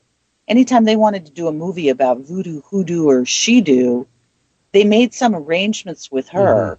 So we had to contend with dealing with voodoo movie companies also, which wasn't fun. Oftentimes it was a hassle. At first it was exciting. It was like, wow. Yeah. Movies are here. Crazy. Yeah, that's cool. Something different. And then it became Like you yeah, said, then it a became hassle. a real pain in the booty when we couldn't get in and out of our apartment without a hassle because of, Sure. you get it. So anyhow, but on this night, there's no movie companies, there's no movie being made. But while we're standing in that courtyard in the middle of the night, it was with that smoke billowing. I mean, just creepy, just freaking creepy. Lightning starts striking all around us. Now, not down in the courtyard, but I'm telling you, it was going on This all storm around. was just coming in. Like Chad is saying, huge storm at clouds. exactly the same time Like we somebody, move out into director the... said, hit it, Yeah, whatever. It was, cue the lightning. Yeah, cue the lightning. So what we're gonna do, we're gonna hold on to that thought, and we're gonna finish that because it sounds absolutely incredible, and talk more about that. But what we're gonna do is we're gonna take a break, come back, finish up Chad's story on this, and then continue on about the book and what happened, and finish up our conversation with Alta and Chad. You're listening to After Hours AM Deeper Cuts.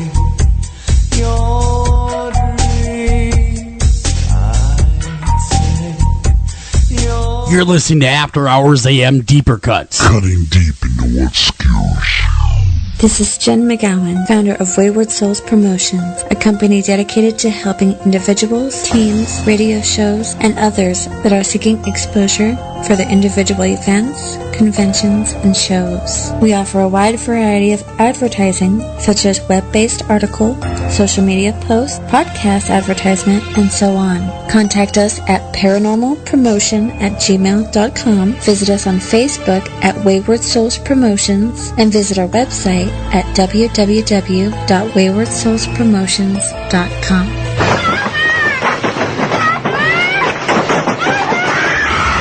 In 1999, The Exorcist was voted the scariest movie of all time. Your daughter doesn't say she's a demon. She says she's the devil himself. Entertainment Weekly calls it the most viscerally harrowing movie ever made. That thing upstairs isn't my daughter. The most electrifying movie of the 20th century is now coming back to theaters. Where's Reagan? In here with us. Author William Peter Blatty and director William Friedkin have created an expanded, thrilling new version of The Exorcist with footage that has never been seen before. She needs a priest. I cast you out!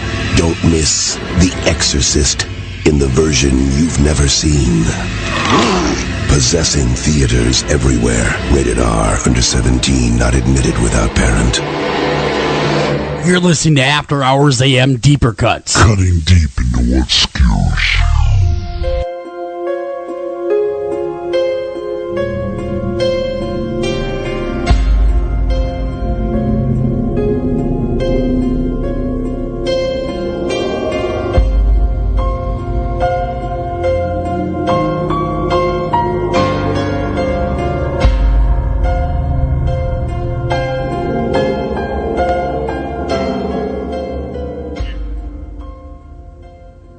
And we're back with the last half hour of After Hours AM Deeper Cuts. My name is Greg Bakun, and I'm with my lovely co-host Joel Sturgis, as always. Shucks. And we're going to be finishing up our conversation with Alta and Chad Dillard. They are the authors of ORBDUCTED in the French Quarter. We've been talking a lot about, what's good actually is that we haven't been strictly talking about the book, because part of it is both Alta and Chad are extremely interesting, and they've have some very interesting things that happen to them. Plus, they live in the French Quarter of New Orleans, which obviously is going to be, adds to that cool factor. And we were talking about this voodoo temple that was burning, and let's finish. Let's pick up, Chad, with where we left off with the story.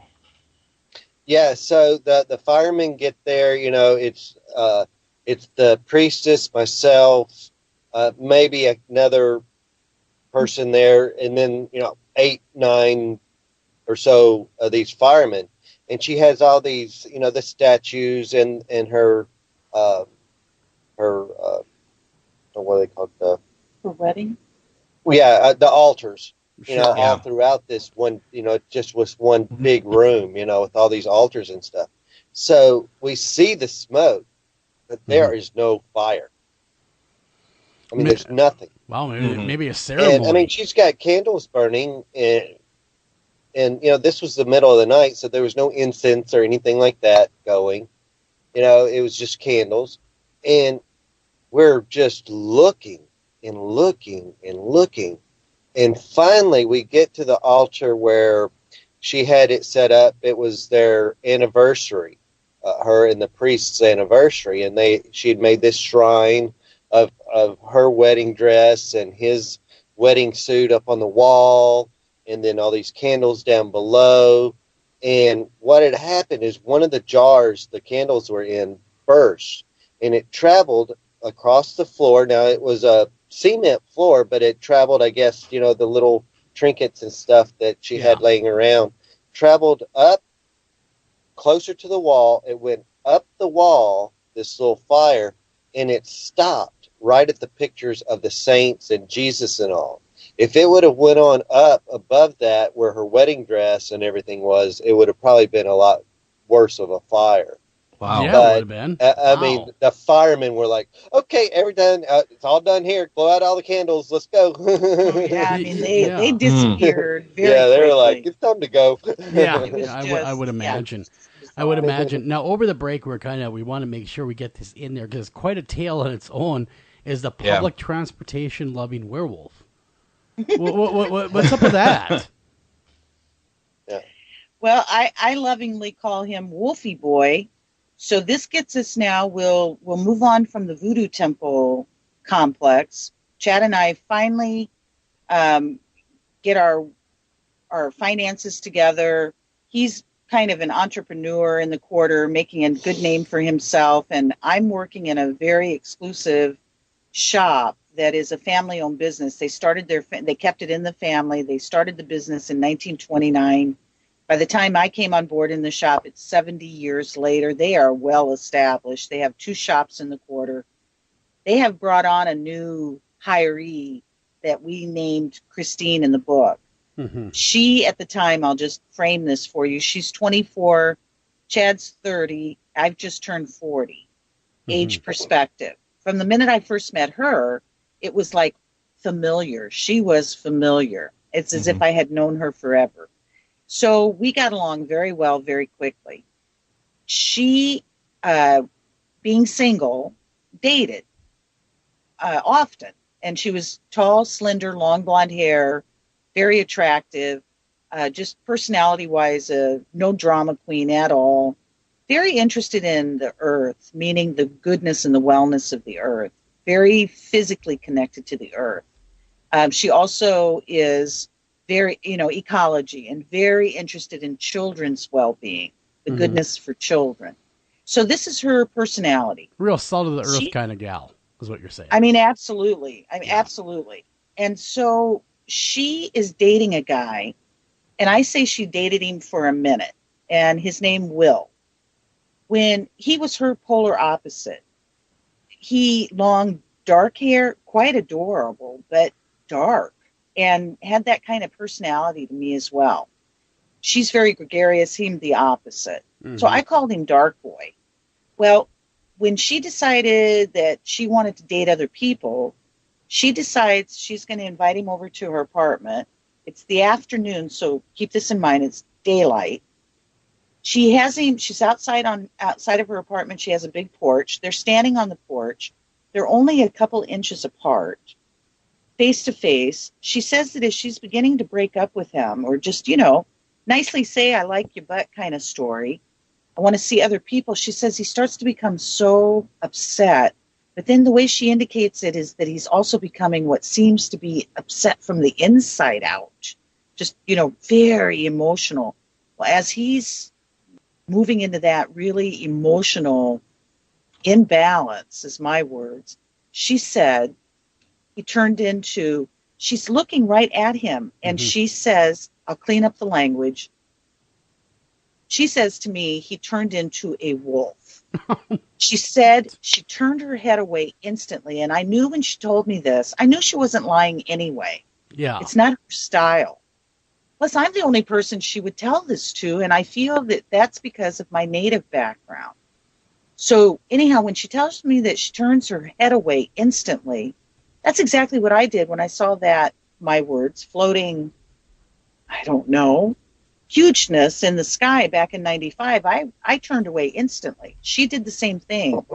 She said then she turned her head back.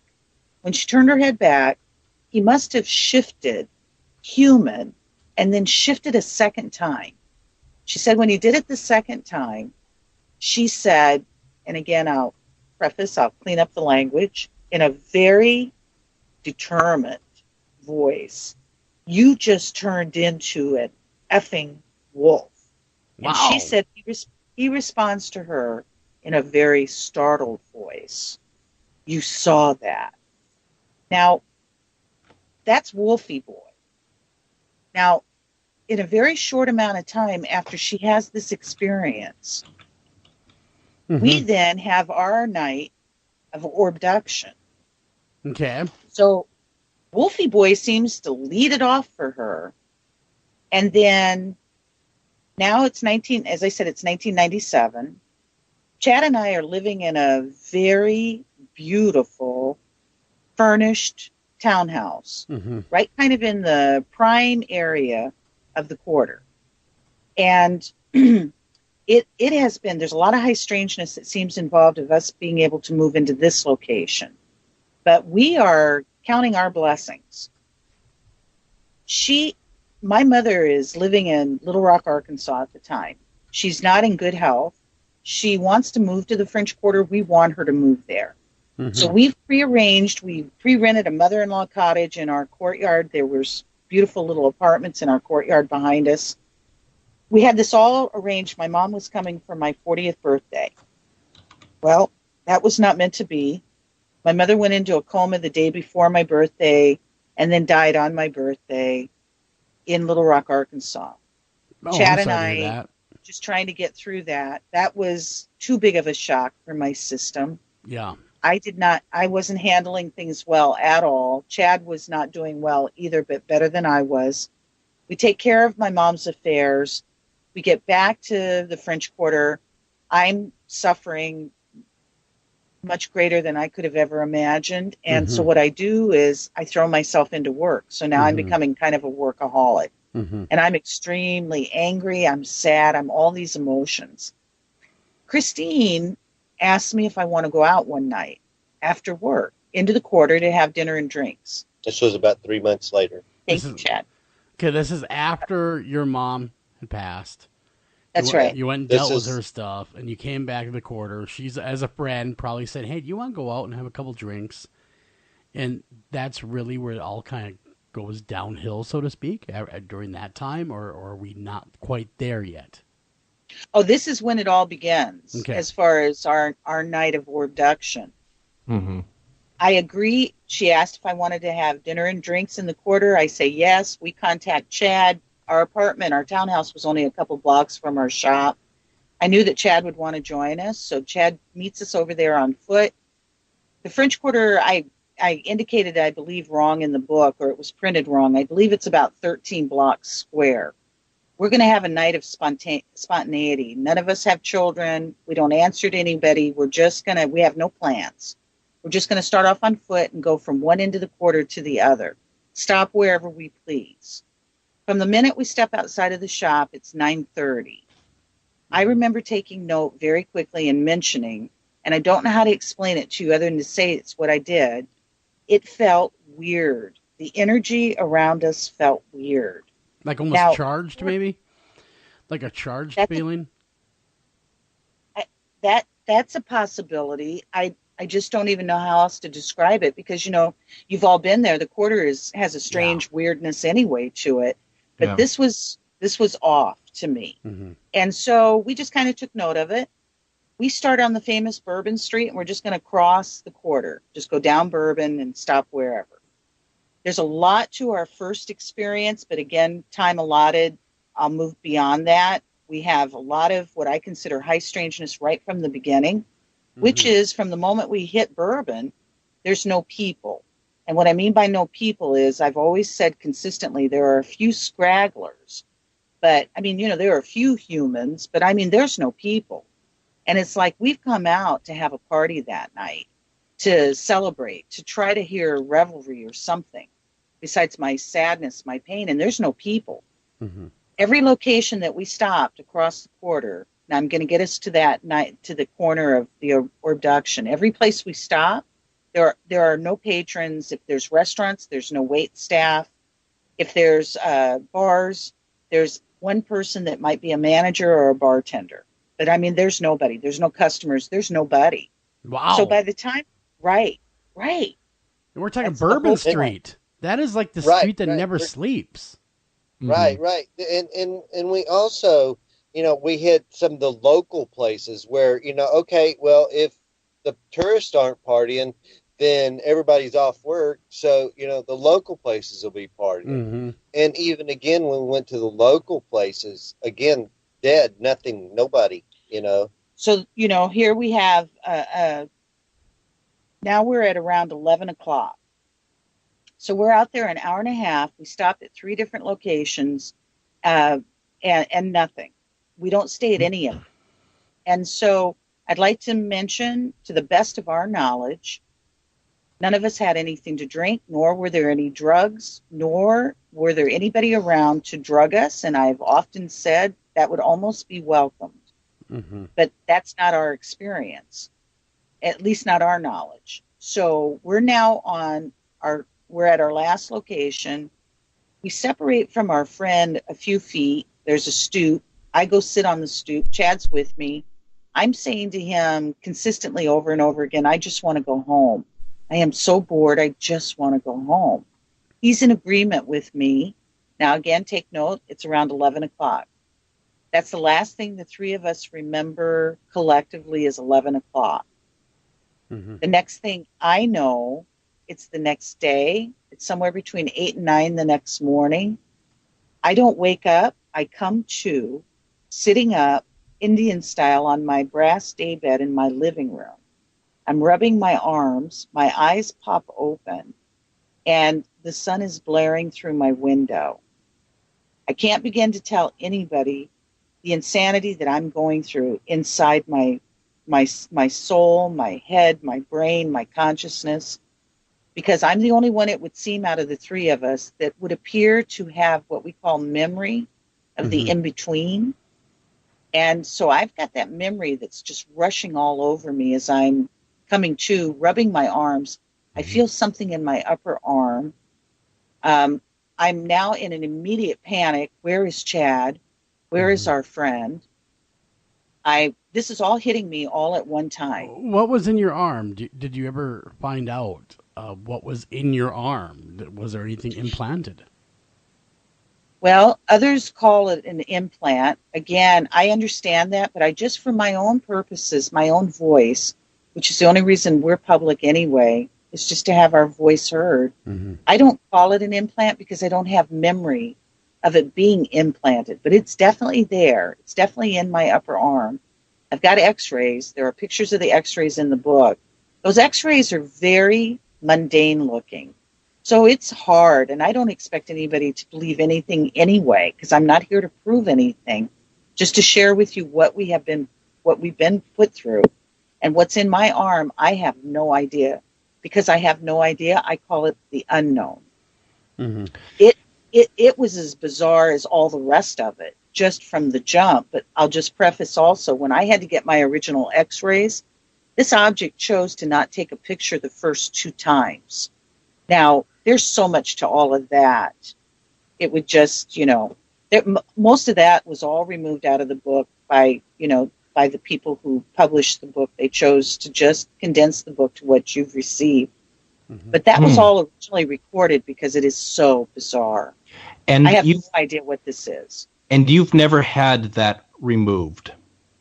So I originally was intending to, well, let me tell you this. I very at one point, not long after the experience, within a year or so, a couple years, I would say, of having this night of missing time with Chad and Christine, I went into a rage, and somebody handed me a bottle of whiskey, which I do not drink, and a butcher knife, and I was going to drink that whiskey, and I was going to cut this thing out of my arm. I've only thought of that once, I might add, in these 20 years.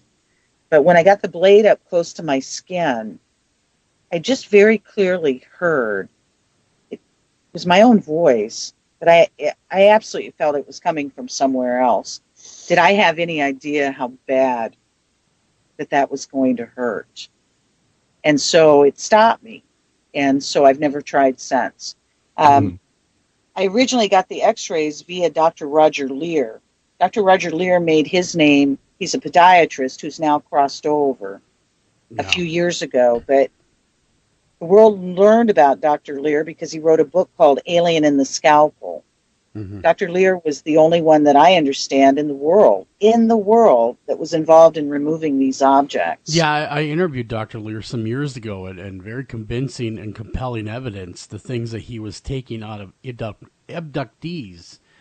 And, of course, he also worked a little bit on what they used to call Morgellons disease and what that was all about as well. So, yeah, very, very interesting guy, and it's great that he was working on your case, because if your Gabson works in your case, it better be the best, and he absolutely was the best. So that's how I obtained the original x-rays. And let's see, I mean, other than the fact that I went through, Chad and I went through the process to get that far with it, I still have the object in my upper arm. Again, I feel like this is all turning out about me, and it truly is not. There are 3 of us of that particular night that are involved in this event. But again, just lucky me, as in not, I seem to be the only one with this memory, and I seem to be the only one that has an object from that particular night. Now, Chad has had regression. We found somebody several years later to give Chad regression. If you all are interested in his regression, absolutely. He has a account of his night. But I'll mention before I hand this off to him, please take note, he doesn't have any account of me in his experience at all. In my memory, he and our friend Christine are not involved in my experience. And to hear Christine tell it, because there's more with Wolfie Boy, her experience is completely different than the both of ours. So, Wow, Chad, it sounds like you went through regression, and what did you uncover working through that? Well, what came out of my regression was, again, we're standing about mid-block at that stoop right there, and I noticed this bright light coming from around the corner off of Frenchman. I get the girl's attention. We walk around the corner, and we see this orb in the sky, and it's probably about 12 foot in diameter. It's about 15 foot off the ground, and it's about a half a block down the street. So, I mean, it wasn't way up in the sky. It was, in the air, though. And it was only like 15 foot off the ground. And so we see this, and about the time it just comes towards us and engulfs us. It ORBDUCTED us. It just takes us in. My next memory is I'm walking down this corridor. The walls are very metallic gray, no rivets, no bolts, no seams, very smooth. I'm following this little being, and he's probably about 4 foot, 3.5, 4 foot tall, big bulbous head. Now, again, I only saw him from behind, so, I didn't see his face or anything. He kind of waddled when he walked. He had substance. He was kind of dwarfish. He wasn't like the little thin gray aliens that you see on TV. He was wearing this like one-piece bodysuit thing. Looks like a scuba diver would wear or something like that. And out of the corner of my eye to my left, I could see a tall blonde female walking beside me.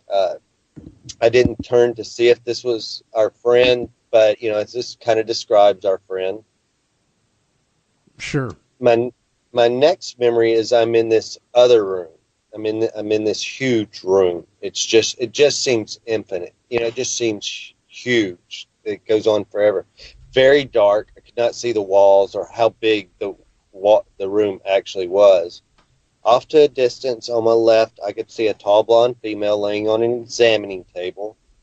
Now, she was nude, but it was like censored, like they do body parts on regular television stations and stuff, So, I couldn't see anything. And how was that? I mean, when I read that, I was just kind of like, what does that mean? Was it literally like black bars across certain areas, or censored for your protection?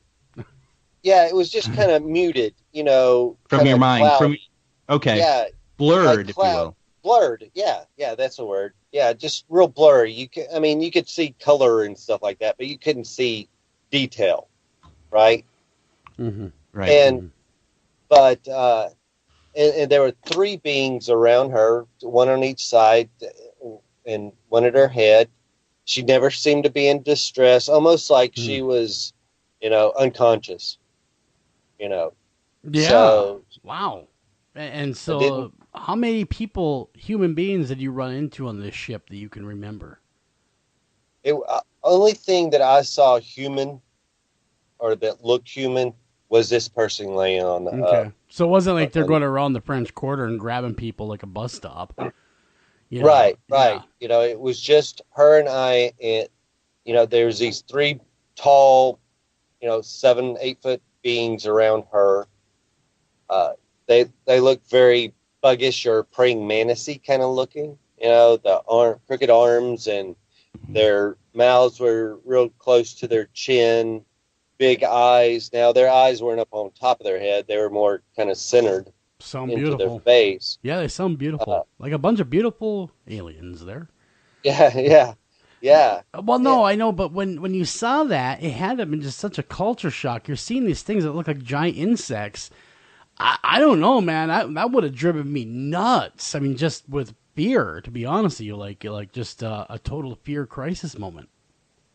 Yeah, and the thing about it is, I never remember, through any of my experience, do I remember being scared, anxious, nervous, none of those emotions. It was more like in awe. And things were happening so fast, too, especially, and I do believe that there is more memory there.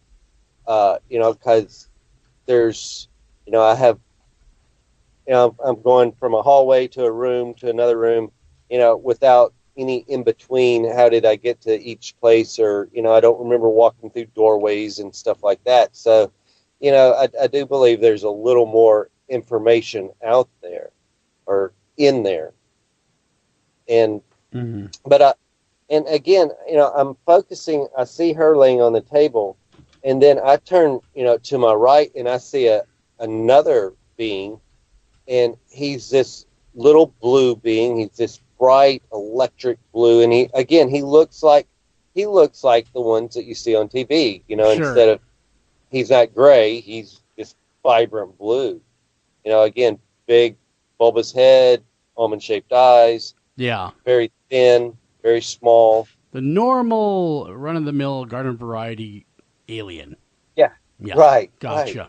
But just this blue, and his aura, his presence was that like a professor / scientist / shaman, healer, this just old knowledge, just full of just ancient and healing scientific knowledge, like all combined. So this is just one example of how intricate that what happened to both of you and Christine is. And before we let you guys go, what is the best way to get ORBDUCTED? I mean, not the best way to get the book. Sweet nothings in their ears and say, "Hey, I love aliens." Just stand on your roof and.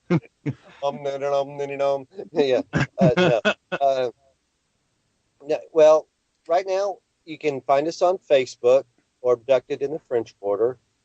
You can contact me there. We could do a, the PayPal, or we do sell on Etsy. You can look us up on Etsy. If you're in the French Quarter or plan on coming to the French Quarter, you can go by Earth Odyssey.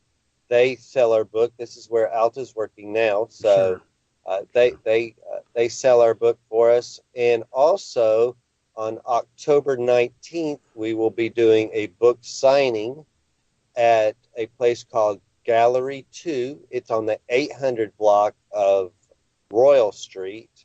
It's from, I believe, 6 to 9. In the French Quarter. It's in the French Quarter. Great. I just want to let you know the name of the book is Abducted in the French Quarter. Alta and Chad Dillard, thank you so much for being on the show this week. Hey, and thank you. Yeah, thanks, guys. Thanks a ton. And tune in tomorrow night for some true crime. Get your true crime fix.